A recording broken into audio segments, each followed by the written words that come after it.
Have you ever felt like the world around you was so loud, so wrong, that the only way to protect your faith was to disappear? Because that's exactly how this story begins.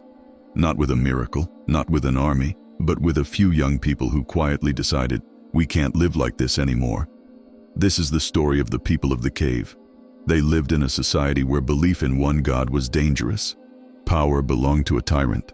Idols were everywhere, and truth came with consequences. These weren't prophets. They weren't famous. They were young. The Quran emphasizes that. Young people who saw through the lies around them. And that matters, because youth is when faith is tested the hardest. They believed in one God when it was unpopular. They refused to bow when everyone else did. And eventually, they realized something terrifying. If we stay, we will lose our faith. If we speak, we will be punished. So they did the unthinkable. They walked away. They left their homes, their families, their comfort, not knowing where they were going, only why they were leaving. And that moment right there, that's a hook for all of us. Because how many times have we stayed silent just to fit in? The young believers fled until they found a cave. Dark, empty, forgotten. No plan, no supplies, no guarantee of survival. They raised their hands and made a dua that still feels painfully relevant today. O our Lord, grant us mercy from yourself and guide us rightly in our affair. They didn't ask to win. They didn't ask to defeat the tyrant. They asked to be protected in their faith. And then, Allah did something no one could have imagined. He put them to sleep.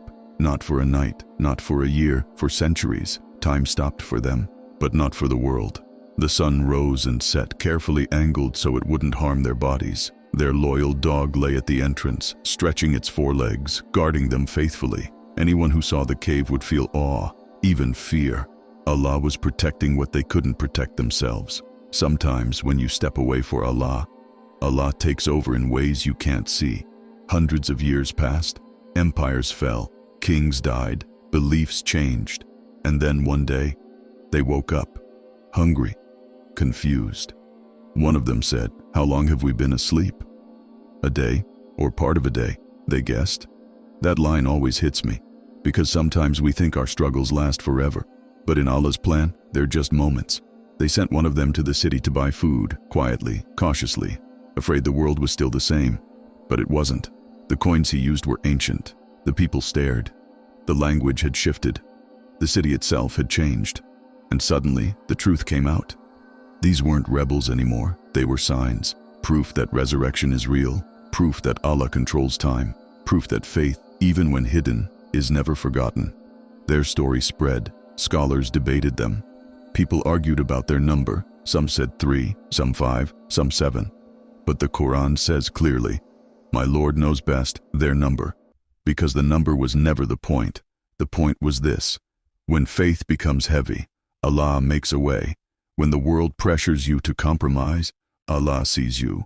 When you think stepping back means losing everything, sometimes it means being preserved. Personally, this story always reminds me that faith doesn't need crowds, it needs sincerity. Those young people didn't change the world by force. They changed it by choosing Allah, even if it meant walking into darkness. Because every generation faces its own cave. The question is, when belief costs comfort, when truth costs popularity, when standing firm feels lonely, when life challenges your faith, when the world seems wrong, remember the people of the cave. Be patient, trust Allah, and never underestimate the power of His protection. If you enjoyed this story, support the channel. Like, comment, and subscribe for more stories like this.